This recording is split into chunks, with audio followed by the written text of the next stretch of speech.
Can you hear me? Yes. I'm not touching anything anymore. For those of you playing along with charades, the answer was Star Wars.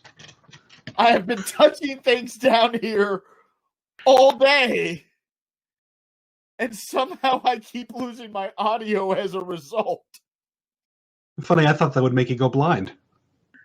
No, that's why I have hairy hands. I'm like, before I get started, I'm staring and I'm making sure the little highlight that tells people I'm talking is up, because otherwise I'm scared I'm going to be in the middle of saying something and suddenly lose my audio again. Can you hear me?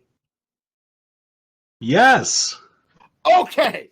Hello, everybody. How are you? My name is Boozy Badger, with you today from Monkey Knife Fights at Furpocalypse 2020 virtual online convention thingy. My guest host for today, if you've seen this panel in the past.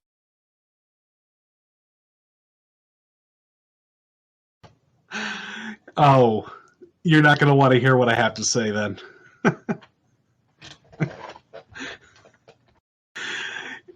If you've seen this panel in the past, we talk and we make funny mouth sounds, and then you laugh, hopefully. I'm Buddy Goodboy. I also a lawyer. Oh, comedian. Sorry.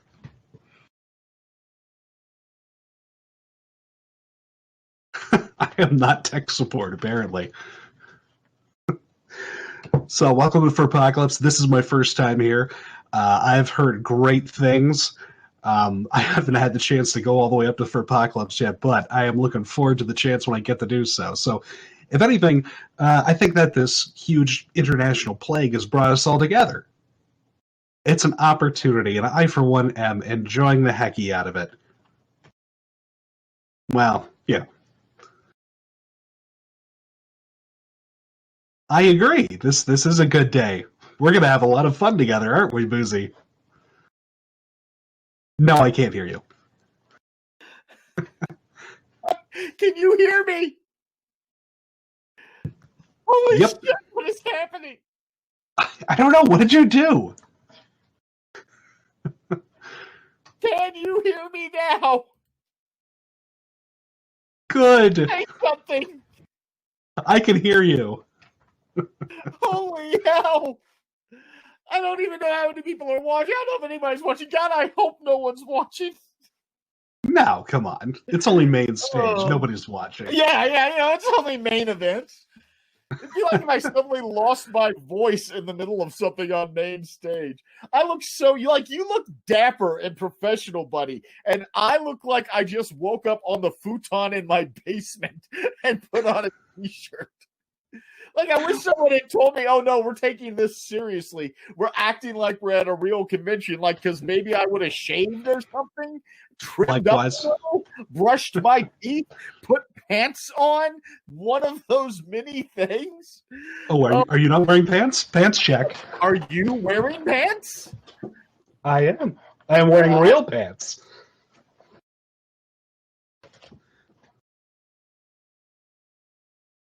Ladies and gentlemen, the Badger has no clothes. Or audio.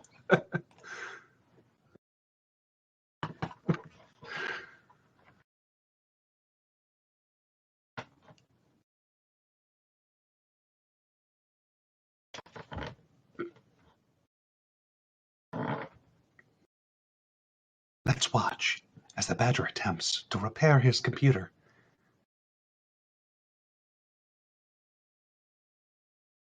Oh, just me then.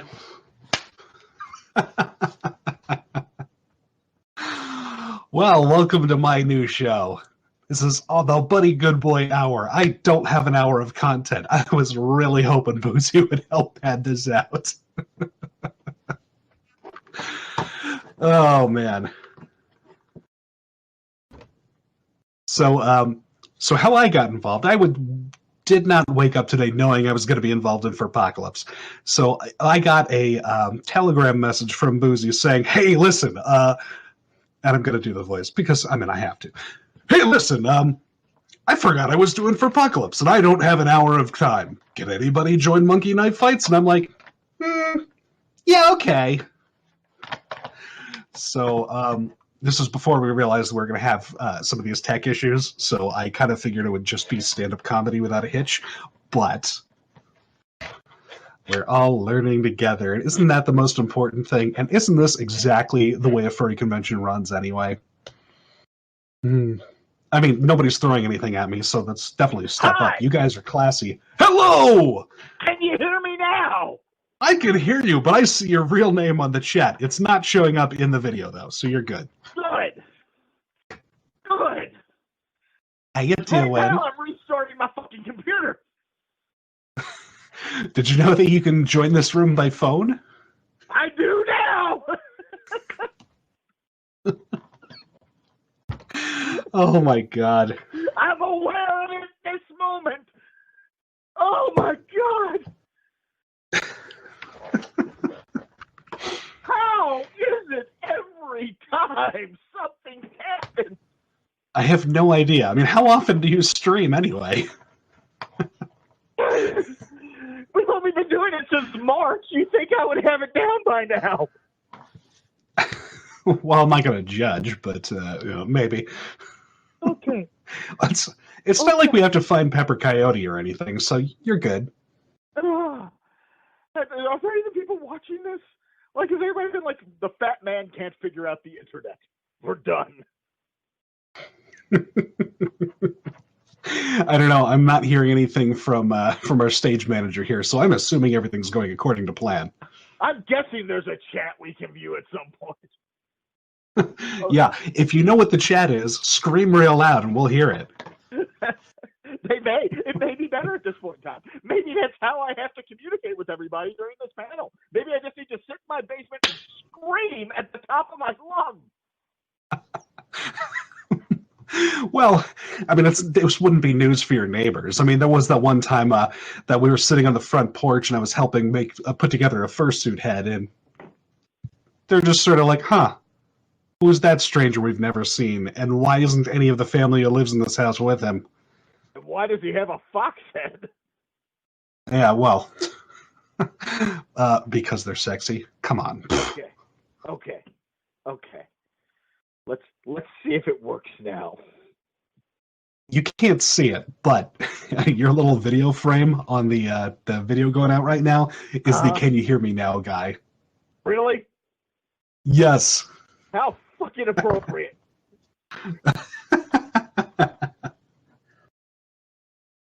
Right, let's share my webcam.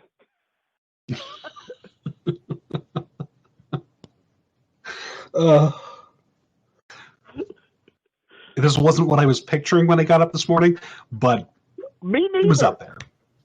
Me neither. Hold on. Let's see if it works.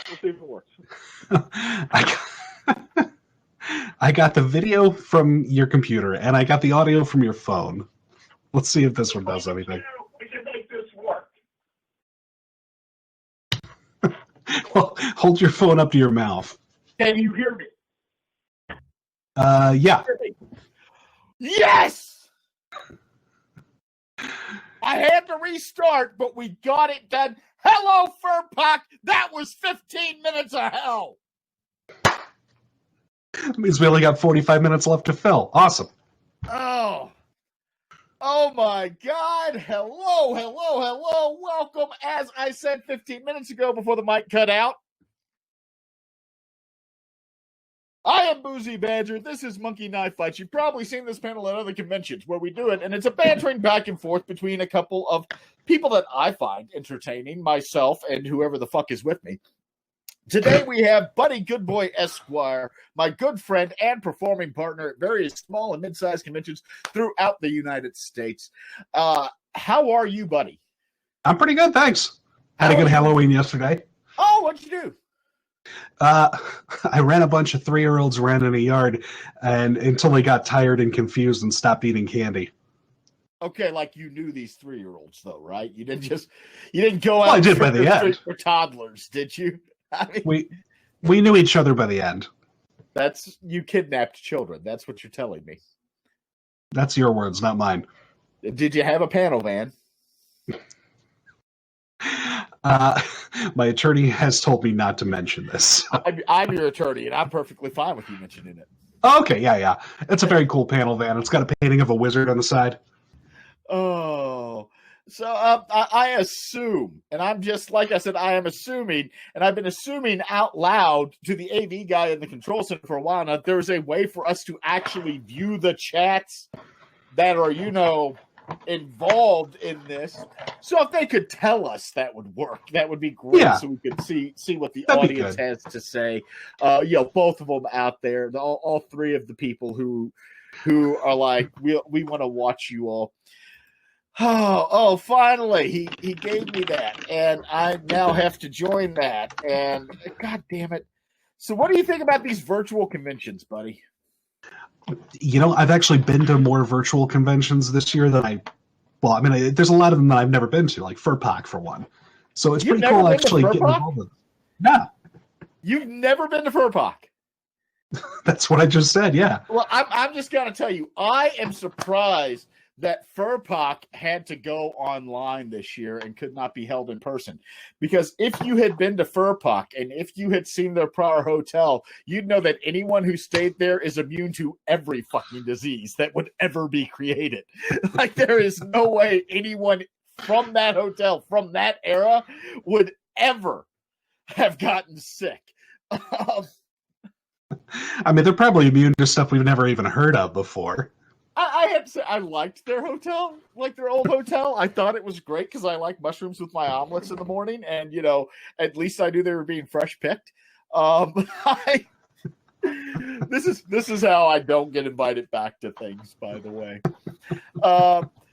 I remember the last time I went to Furpoc. It wasn't last year; it was the year before. They were at the Red Line Hotel, and I was walking out of the entrance, and it was pouring down rain. And as I'm getting ready to walk outside to have a smoke, ceiling tile just collapsed directly in front of me with a Niagara Falls of rainwater splashing forth. And I remember the manager coming running out and looking at it and looking at me. And I started laughing. And she said, "What?" And I said, "I'm a personal injury lawyer." And she said, "Ah, ha, ha, ha, ha, funny." And then I handed her a card and she called maintenance immediately. So. Oh, yeah. See, I've never gotten that kind of reaction because I'm an in-house attorney.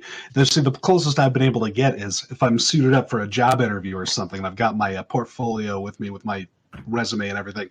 And I was at a mall afterwards just trying to, blow off steam because, I'm never going to get this job. And I noticed that since I was wearing a suit, looked like I knew where I was going, and had a clipboard with me, people got out of my way. And I started to think about, how far can I take this? And I'm willing to bet if I got behind a cash register and started opening stuff up, they would have just let me go. Oh, they must be from corporate. We shouldn't talk to him. So I took a moment. I was going through the chat. I was seeing the reactions to our audio problems. There's a bunch of people who were like, "Oh, it's a loose connection somewhere. Oh, it's this or that." And it's none of those things. You know what it is? I bought a VR headset. I can't figure out how to set it the fuck up. I was sitting here. You give me technology and I resort to throwing shit at it. And I can't figure out how to get set up. So I'm sitting here before the panel. I'm reinstalling the drivers. We're doing the sound checks. And all of a sudden, the audio from my headphones cuts out.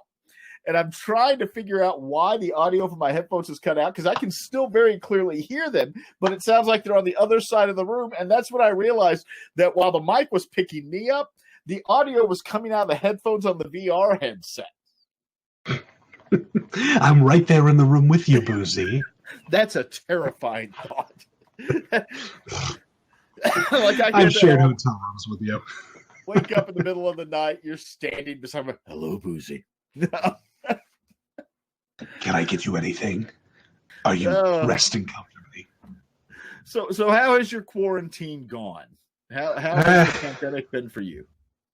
Well, it's been me going to work and coming home, sitting here watching Star Trek. So, and effectively, it hasn't changed much. Well, they have given us a number of causes for the pandemic. You know that? I didn't. Yeah. I thought there was just the one. Yeah. Well, I mean, like where the virus came from and how it spreads, and is it aerialized? Is it by touch? All of that stuff. And I figured it out. I know where it came from. I have a number of children, and this pandemic is due to kids.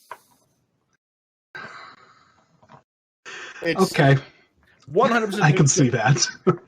Like, yeah, think about it. Wash your hands for 20 seconds. Don't touch things with dirty hands. Don't touch your face after touching surfaces. All those things are things kids do.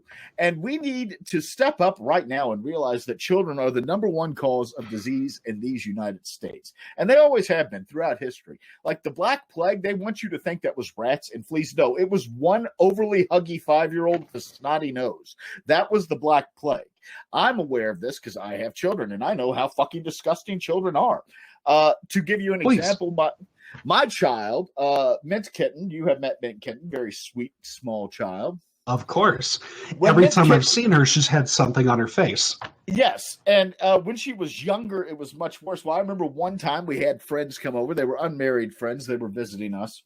And we were all sitting in the living room and talking. Little Mint Kitten, maybe about a year old, toddles up to me and climbs up on my lap, and I'm bouncing her on my lap. And I reach into my pocket to pull out a pack of cigarettes because I want a cigarette. And I bring a cigarette up to my mouth, and I get a whiff of an odor. And it is not an odor. Odor. Oh, no. I look down, and I realize my hand is covered in fecal matter. It is covered in shit. This child had diarrhea while I was bouncing them on my knee, completely covered my pants leg in shit. When I pulled it out, I covered my own hand in shit. My friends looked at us and said, "Your hand is covered in shit." And I went, "Yes, I'm aware. Thank you very much." We washed the children. We washed off the couch. My unmarried friends are sitting there staring at us, and they say, "How did you not notice?" And I said, "Well, to be honest, at that age, children always smell somewhat faintly of poop." Like, unless you've just washed them, they smell a little bit. All kids smell a little bit like shit. Just a bit. Every one of them, huh? Every one of them. All of them. All the way. Like, they smell like shit from, like, age 0 to age 6. Just a little bit, because they can't really wipe that well. Then they stop smelling like shit up until about age 13. Then there's, like, a 6-month period where they discover deodorant. And they smell like shit again before that 6-month period is left. Then they stop smelling like shit until about 18, 19, and that's when they discover keggers. That's also when they move out. You're not getting any of the good smelling years. Like you would hope, right? Like, yeah, parenting's fun. Like, you spend the first 12 years of your kid's life making sure they don't accidentally kill themselves. Then you spend ages 13 through 18 restraining the urge to kill them. So it's an interesting time. But then they go to college and everything becomes okay. You went to college, buddy, didn't you? I did, yeah. I went to Catholic school. It was pretty interesting, I gotta say. Everybody there was super nice, relatively socially conservative, but pretty good. The weirdest thing was that we had priests in all of our dorms. So we had a priest on every floor. Wasn't there a lawsuit about that? There were several lawsuits about that, but, we were all over 18. It's cool. I feel like that's a very negligent position for, you know what? We're going to put Father Otucci in the 5th grade dorm this year. College. Oh, okay, college. Yeah, we were all too old. That's problematic. At that point, Father Otucci, it's consensual. Okay, got it. I mean, come on. You've met a couple of Father Wetawaists, haven't you? I have a friend who is married to a retired Catholic priest. You do as well. Which I got to say, that blew my mind to find out that the Catholic Church has a retirement program because it's like God's 401k. Yeah, right. You got to wonder what he's is your retirement plan. I want to know the Catholic Church's IRA investment portfolio because I'm gonna match it. If there's a God, he's not letting the priests starve. You've not seen some of the ones up in Notre Dame. They are not. They're doing okay. It's all that body of Christ. Yeah, well, So, like, okay, so I'm staying there over Easter weekend one year because it's a 3-day weekend. It's not enough time to fly back to Georgia and fly back to school. So I'm just sitting there like there's nobody else on campus.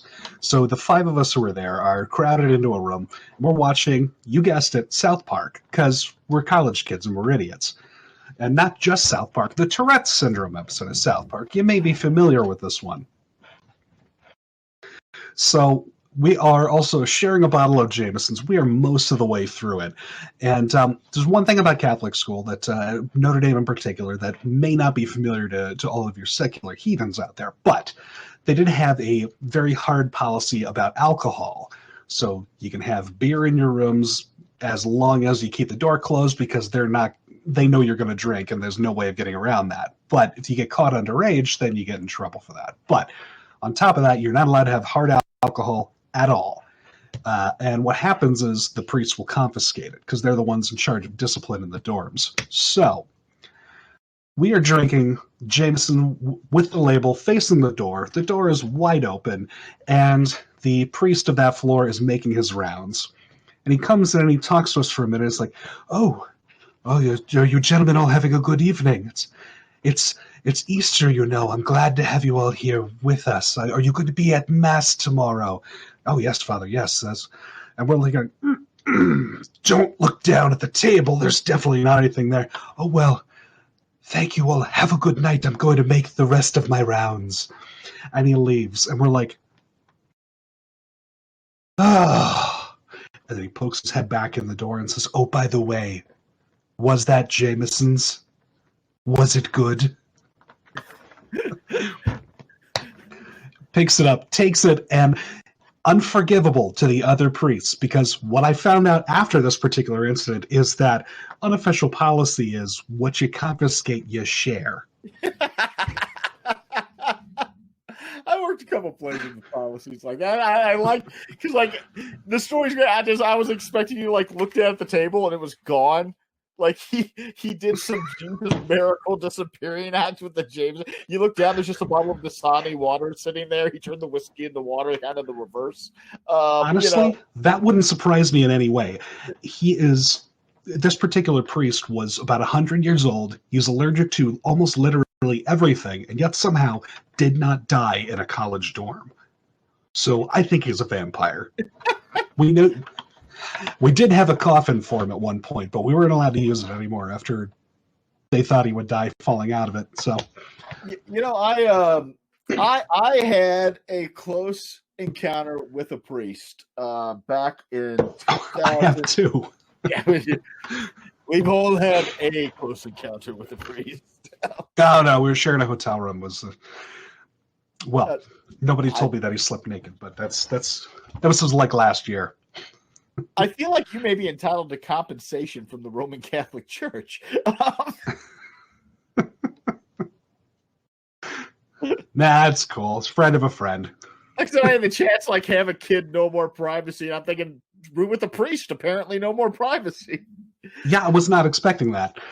I'm not sure how much of a delay there is on the chat here. So neither am I, but yeah, we're rolling with it. We gave 15 minutes of me screaming into the void. Now they get this.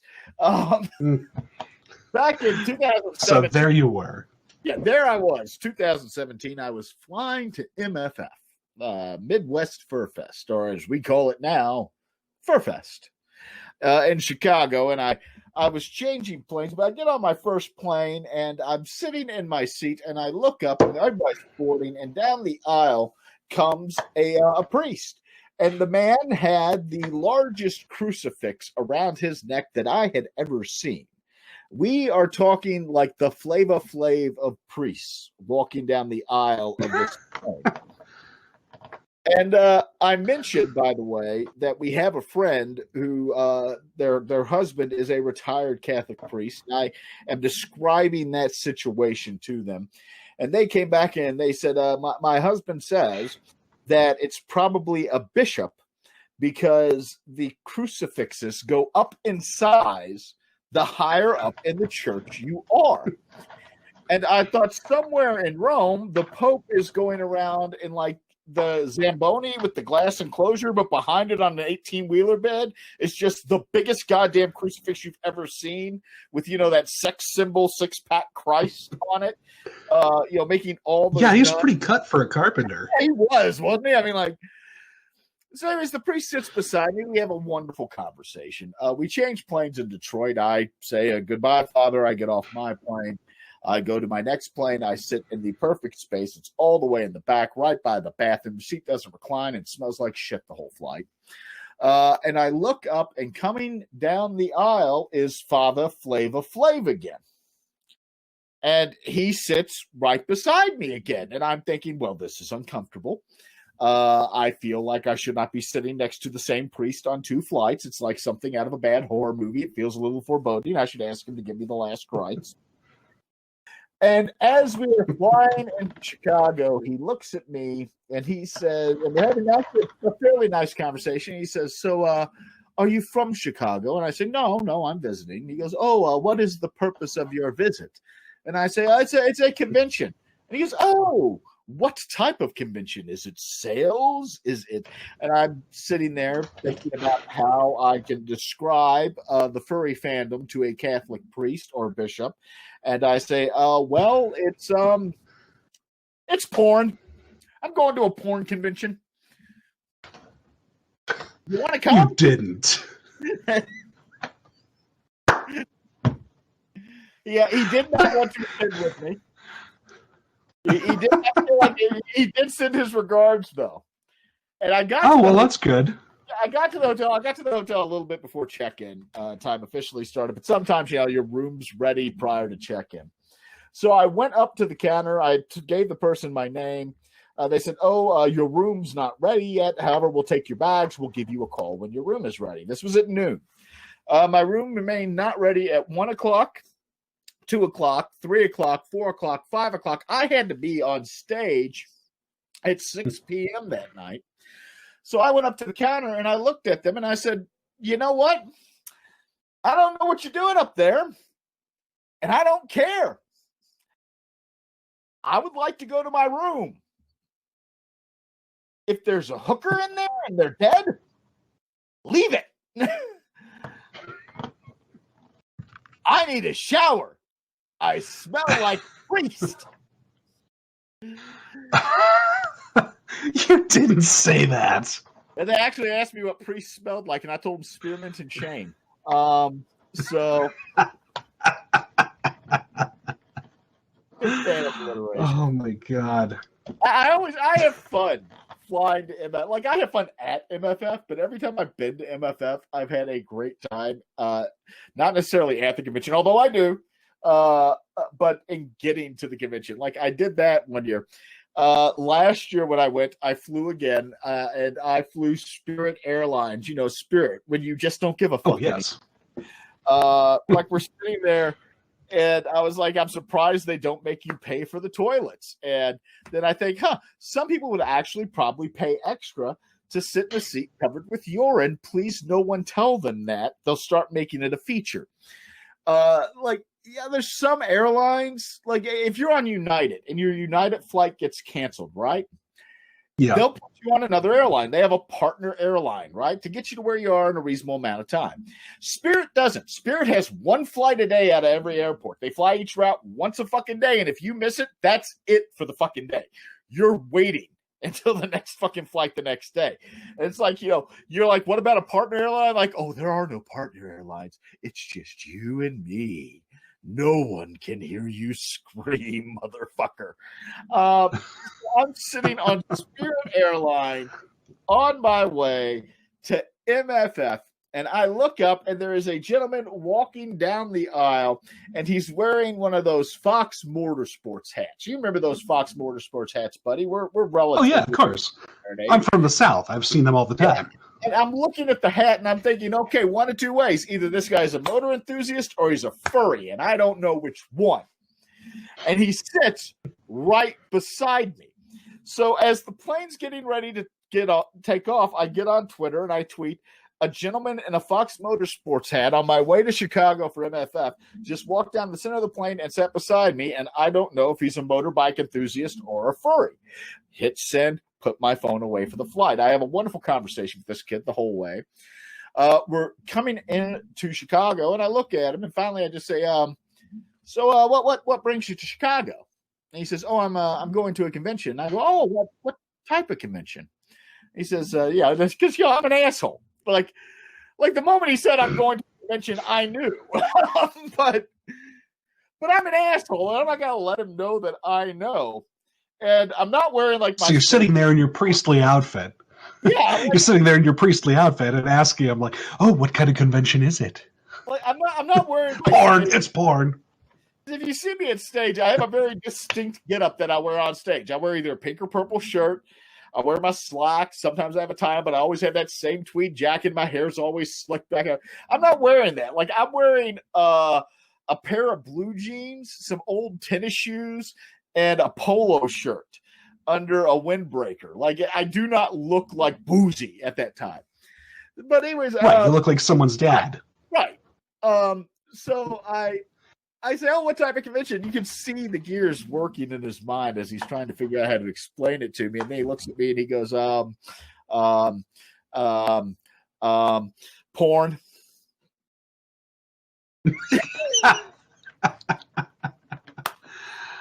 Oh, man. That reminds me, actually. Sorry, go ahead. Because the plane touches down. And everybody gets their cell service back. And I hear that little ding noise. You know, that unique telegram notification noise? And I hear that, I'm like, ah. Mm-hmm. So the kid brings out his telegram, brings it up, looks at his phone. He's holding it like this so I can't see it. And then he goes, you son of a bitch!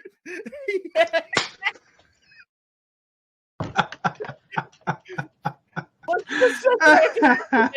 you're in the air, somebody had screen capped the tweet and sent it to him that just read, "Are you sitting next to Boozy?"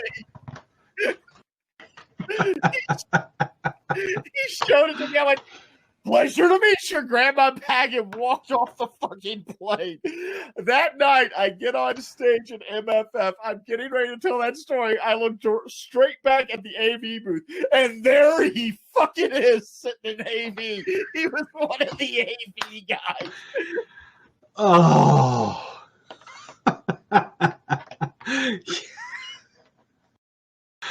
Oh, man. The best trip to a convention I've ever had was Camp Tiny Paws. I think it was 2017. I had quit my job that day. So easily the most frustrating job I've ever had. Working in government contracting, I'm sure you know how much fun that is. So finally, I just had enough. I put in my notice. My last day was that day, and the boss tries to have a couple of words with me to convince me to stay on. Got a meeting. He says all the right stuff. I've heard it all before, so I look him right in the face and say, yeah, no thanks. And I immediately left his office and got on a plane to Camp Tiny Paws. You picked me up at the airport. We started blasting show tunes, and I get to the lobby of Camp Tiny Paws and immediately get 4 different lawyers' business cards saying, hey, listen, if you need anything, just let me know. Easily the best arrival I've ever had. I enjoyed that trip because we had another friend with us for that one. Remember, we had Mallow with us. That's right. And Mallow had flown into Philadelphia, and I had told her, I'll pick you up at the Philly airport after I close my office today. But their flight had gotten in earlier.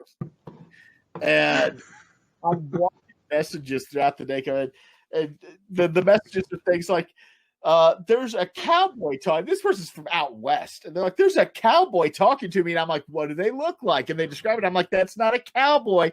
That's a pimp. Please do not leave with the pimp. But my favorite part of that was when it was like, it smells kind of like urine. And I'm like, this is Philadelphia. Everything's going to smell kind of like urine. Yeah, that's the East Coast. It's like old buildings and 200 years worth of pee.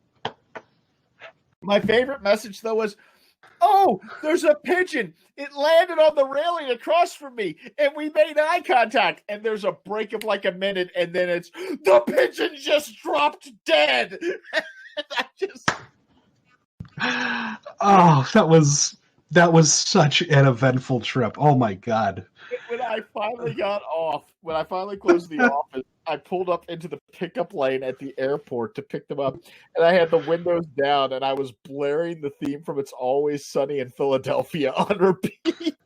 You son of a bitch. Oh, man. Oh, Furrydelphia, though. That was also a good one. oh. No, come on, man. You loved it. I did. It was a fun convention. Their first year was plagued with the issues that first year cons had. Yeah, not unexpected. Nothing unexpected. The litmus test, especially if you do a lot of these and if you do some work behind the scenes with cons, is not was there a disaster behind the scenes? Because the answer is always yes, there was a disaster behind the scenes. The question is, did the attendees know that there had been a disaster behind the scenes? And if the answer to that question is no, congratulations. You had a wonderful convention. And that was Philadelphia's first year was kind of that. It's not just, for the regular problems you have in the first year convention. I will not forget walking outside at like 2 a.m. and the con chair and the head of security are standing there, and they walk up to me and they go, "Do you see that water leak?" And I said, "Yeah." And they said, "Somebody fell asleep in the bathtub," and just turned around and walked the fuck off. That was the con where you stopped Alkali. Yeah, that was. Look, he started talking to me, and he walks really fast, and I didn't realize that he was going up to his room. So I'm there at his room saying, "Yeah, well, thanks, Mr. Alkali. I sure appreciate you giving me a shot today." And it was like, "Okay, thank you. I'm at my room now, but I'm being very polite." And I immediately afterwards realized, oh, I just stalked you, didn't I? Can I do it again, do you think? I'm going to do it again. Oh, that was the we got this, that guy. Alkali's flight had been delayed all day. All day. He was very heavy on their programming Friday night. Very heavily on their programming Friday night because he was only able to be there for 2 days that year. Mm-hmm. And I told him, I said, I'm not closing my office early for a con that's 30 minutes away. I'll be there checked in and ready to perform by 7.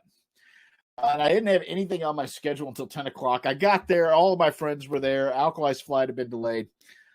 So we go out to dinner. And me, and we got 3 other people crammed into a Mini Cooper. Yeah. It was a memorable experience. We drove under a rainbow to a pub called the Fox and the Hound. It was the gayest, furriest thing I've ever done, and that includes some real gay furry shit. But we got there, and I got a message from Alkali, actually, who said, "My flight has been delayed again. I will not be there in time for Who's Line. Could you run Who's Line for me?" And I said, "Sure." And we got our food to go and ran back to the hotel. We walked in, and the con-chair was sitting there, and he said, "Oh, Who's Line is canceled." And I said, "No, it's not," and went to the room and sat down. You're leaving out the Aaron Sorkin walk and talk. That was one of the coolest moments I've had in my life, man. It's like, "Oh, yeah. All right, you over there, make sure we got audio for this. You, make sure the blah, blah, blah." It was choice. I felt like I was involved in something.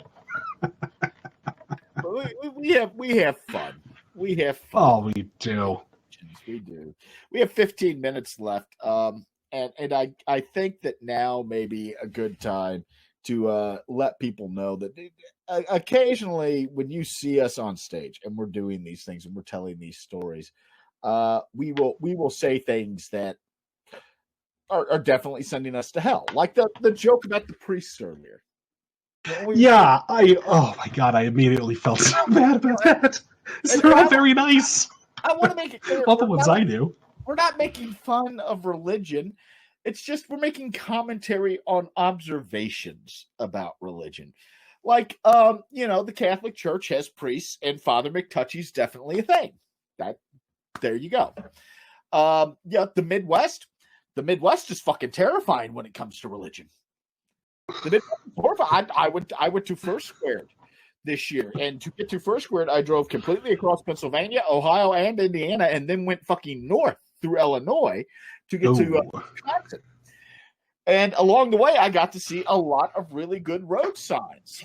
Like, I grew up in the South where they're serious about religion. And there were road signs everywhere like, get right with God. Jesus will save your soul. Like, I'm driving through Indiana and it's like, hell is real and you are going there. And I'm like, that is a threat. You are threatening me. And I know that exit. That's right before the Creation Museum. And like 3 blocks later, like a mile or 2 down the road, there's another sign. And it's like, Jesus is waiting. I'm like, is he waiting for the witnesses to leave before he comes for me? What? So if you're an evangelical Christian in the Midwest, I want to give you a couple pointers, folks. Number one, it is the Lamb of God, not Silence of the Lamb of God. Oh my God. The response is peace be with you and also with you, not would you fuck me? I would fuck me. You shouldn't be taking the transubstantiation thing that fucking seriously. Remember, crackers and water, not fava beans and Chianti. So we tell those jokes. Though. We tell those jokes because they're funny. They make you laugh. And that's the point of it, is without punching down, to make everybody kind of say, ooh, can you do that? Is that okay? I feel dirty. It's like a good comedy is like jerking off in the bathroom at a funeral. It feels good, but it makes you feel dirty at the same time. But there's a difference between jerking off in the bathroom at the funeral and jerking off on grandma's casket during the funeral. You shouldn't do the latter in any situation. But, a little bit of dirty, a little bit of going to hell. Like I have thoughts that make me feel like I'm going to hell all the time. One of the last conventions I was able to attend before Corona shut everything down was Furthermore, which is held in the DC area. And one of my favorite places to go in the DC area is actually the Holocaust Museum. And I'm not making jokes about the Holocaust or the Holocaust Museum. It's an amazingly educational thing. I go there because that is part of my heritage and my family's heritage. I feel it's important to remember that. I feel it's important to gaze upon it and to remember all of the horrible, horrible things that man unchecked can do to man, and the fruits of hatred, really, so that we never forget those things. But did you know the Holocaust Museum has a gift shop?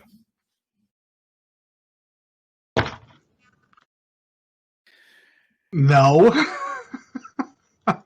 I do now. Like, we're leaving and there's the Holocaust Museum gift shop. And I'm like, well, that's what I want to remember this visit. A fun little keychain, maybe with my name on it.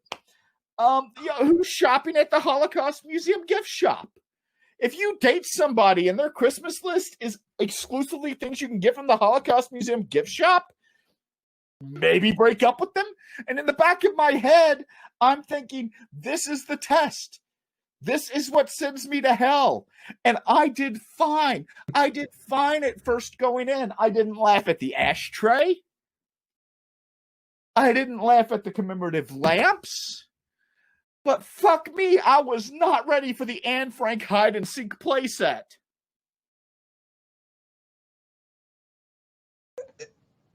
Oh, God. I will caveat that, by the way. If you do go to the Holocaust Museum, they do actually have a gift shop. It's actually very tasteful. I hate to, but whenever it's something like that, it's a very, very tasteful gift shop. They have a lot of wonderful materials and books there. They do signings and lectures in there. It's wonderful. You should definitely, everyone should go at least once in their life. Because while it's a heavy experience, it's a wonderful experience to remind yourself of what is at stake when we begin to put our hatred towards our fellow man instead of addressing the problems in society. Okay, the heavy part of that's done, because the point of that was I'm going to hell. Yeah. But, you can still have some fun along the way. Right after I get canceled for the Holocaust. You know what? I'm going all in. If we're going to go political, I got something to say. Buddy, you are Catholic, and I respect that. Now, I am not Catholic. I do more Catholic, and I respect. I am not Catholic. I am spiritual, is what I call myself these days. But the other day, I had seen a bumper sticker, and it said, I shit you not, you can't be pro-Catholic and pro-abortion. And it got me thinking, because pro means you are in favor of something. And is anyone really pro-abortion? Like, is there a guy in a raincoat with a shop vac in one hand and a wire hanger in the other kicking in the doors of maternity wards? Pardon me, ma'am. Have you considered another option? I mean... No, he's not pro-abortion. He's an amateur. You got to get paid. That's what makes you a pro. And then people are like, well, they just want abortions. They just want to get abortions. They all want abortion. Like, there's a punch card out there where they get the 10th one free. Like, there's some lady out there going like, I wanted to keep this one, but if I get one more sucked out of me, I get a free sub at Jersey Mike's. I mean... Well, to be fair, Jersey Mike's is pretty good. I mean, have you had their tuna? That's some good stuff. Oh, we have 3 more minutes here, and in the last 3 minutes, I want to be somewhat serious and just let you know, folks, this has been the year from hell. It really has. We are all in tough times. We are staying connected through things like this. We are able to entertain for you through things like this. Don't worry, we're going to get through all of this. It's not going to disappear like a miracle. We're not going to wake up one day and it will be gone, but it will not last forever. And we will very soon, hopefully, be able to get back to entertaining you and performing for you in person. With that, buddy, I have one last story, but do you have anything you want to say before I do that? Yeah, I just want to say thanks for inviting us to do this. I mean, hopefully you guys are getting something out of this, but I got to say, it's really made my day being able to hang out here with my friend and hopefully say stuff that entertains you. So thank you so much. I needed this. Hopefully you guys did too. So harkening back to First Squared 2020, one of the last cons before everything went to hell. Yeah, there's the theme for you. I discovered something at First Squared 2020. I discovered that edibles are apparently not illegal in Illinois anymore. And I discovered this when somebody in my hotel room offered me what I believed was a gumdrop while we were celebrating my anniversary with my lovely spouse. Now, I thought it was a gumdrop. I didn't know why something would look like a gumdrop and not be a gumdrop, and nobody advised me any otherwise. And I do want to remind you, I have not partaken of that particular substance since 2003 at this point.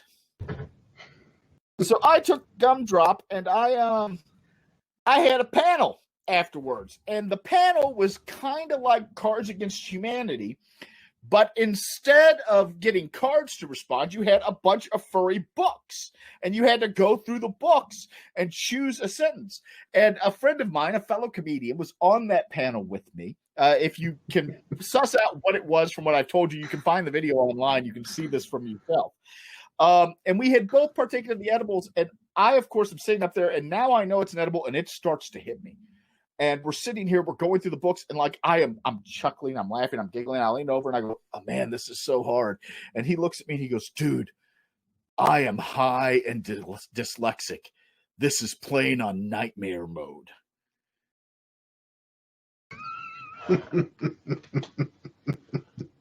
And if you watch the video of that, you will see the moment that was said to me. Because for the rest of the panel, I couldn't stop giggling. It's like, do you have an answer? Yes. Oh, come on. That's you normally. You're like a high school girl, man. So if you can find that panel, and it was the first time that panel had ever been ran, it was a lot of fun. You can actually find it online. It's one of the First Word 2020 panels on YouTube. With that said, I think that's our time, buddy. Yep. Well, I didn't even get to go through my Milton Berle's private joke file, but we'll get you next time. Folks, thank you so much for joining us this afternoon. I am the Boozy Badger. You can find me on Twitter at Boozy Badger. You can find me on Twitch at Boozy Badger, or you can find me at boozybadger.com, or you can check out my very rarely updated website now, lawyersandliquor.com. Buddy is either frozen or gone. So thank you, Buddy Goodboy, who is just staring blankly into frozen ether, and goodbye.